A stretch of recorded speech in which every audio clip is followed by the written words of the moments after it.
विद्यार्थी मित्रों, आज हम हमारे पाठ्य पुस्तक में ही पद्य विभाग की शुरुआत करने जा रहे हैं।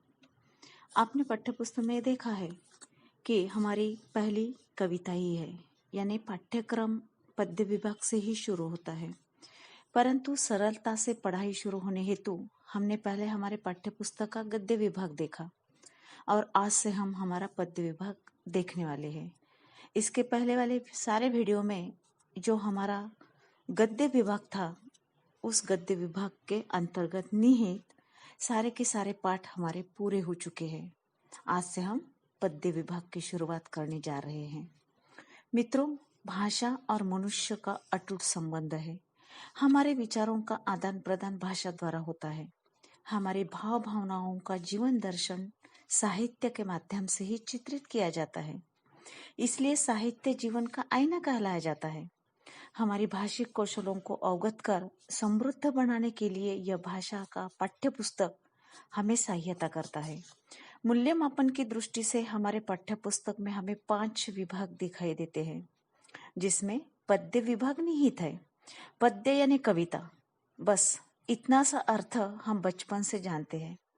परंतु साहित्य की दृष्टि से पद्य यानी केवल कविता ही नहीं, तो कविता के अंतर्गत कई सारी विधाएं आती है, जैसे त्रिवेणी, गीत, मध्ययुगीन काव्य में दोहा, चौपाई तथा आधुनिक काल में गजल, नई कविता आदि। हिंदी साहित्य के इतिहास को अगर हम देखेंगे तो 4 कालखंडों में उसका विभाजन किया गया है। जैसे पहला कालखंड होता है आदिकाल, दूसरा है भक्तिकाल, तीसरा है रीतिकाल, चौथा है आधुनिक काल। मित्रों, वैसे तो साहित्य पद्य में ही लिखना आरंभ हुआ। हमारे 4 कालखंडों को अगर हम देखेंगे तो पहले 3 कालखंड में केवल पद्य में ही साहित्य का निर्माण हुआ।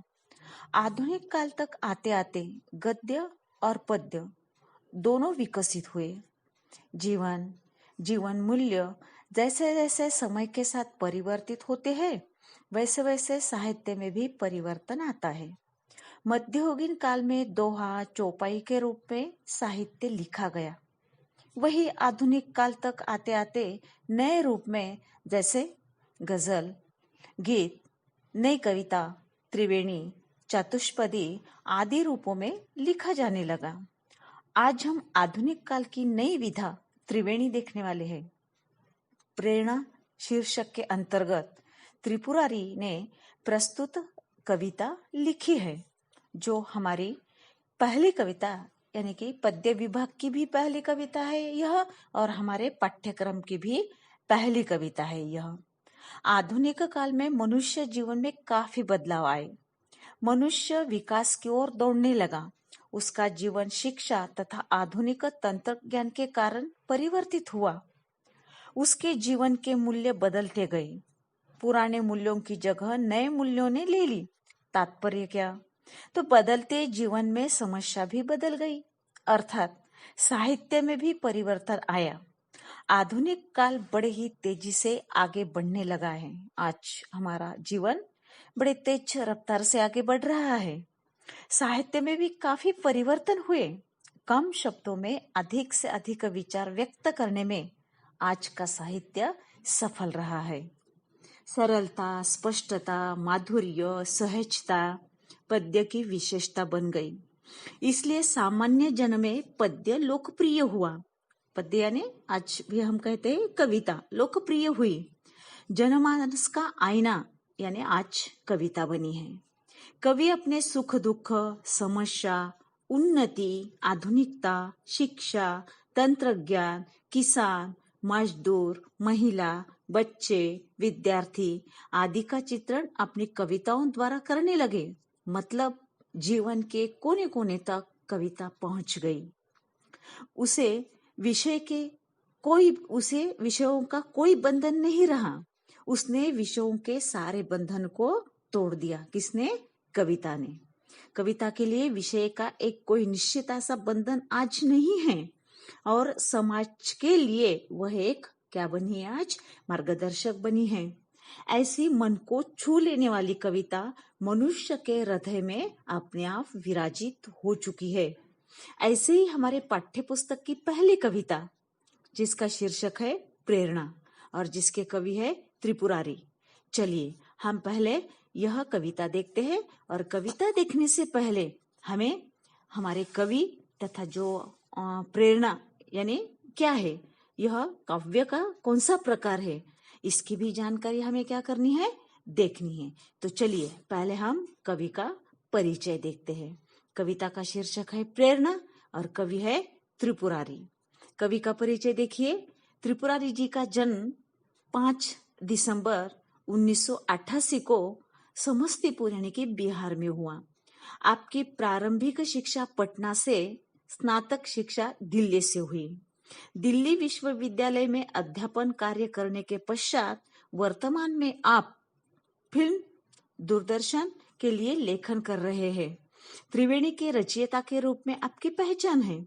कल्पना की भावभूमि पर यथार्थ के बीच बोते हुए उम्मीदों की फसल तैयार करना आपकी रचनाओं की विशेषता है तथा रचनाओं का उद्देश्य है।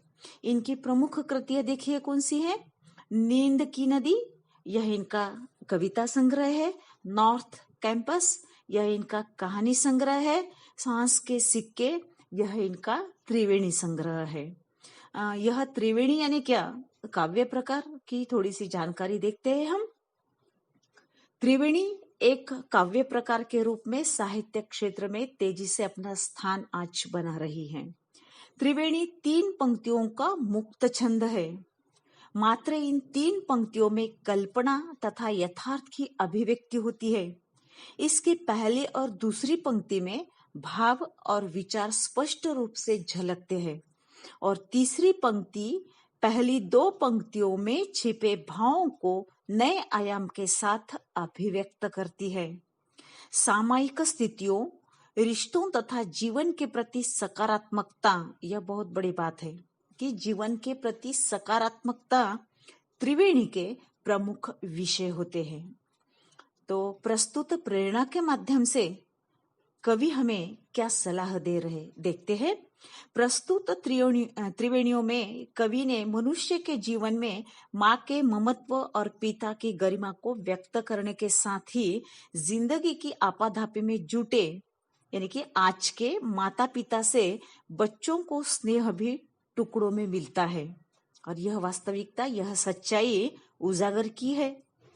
निराशा के बादलों के बीच आशा का संचार करते हुए कवि कहते हैं कि ठोकर खाकर जीने की कला जो सीख लेता है, यह भी बहुत बड़ी बात है कि ठोकर खाकर जीने की कला जो सीख लेता है, दुनिया में उसी की जय जयकार होती है। सुख दुख की स्थिति में स्थिर रहना ही मनुष्य की सही पहचान है। प्रस्तुत प्रेरणा, यह त्रिवेणी सच में आधुनिक काल का आईना है।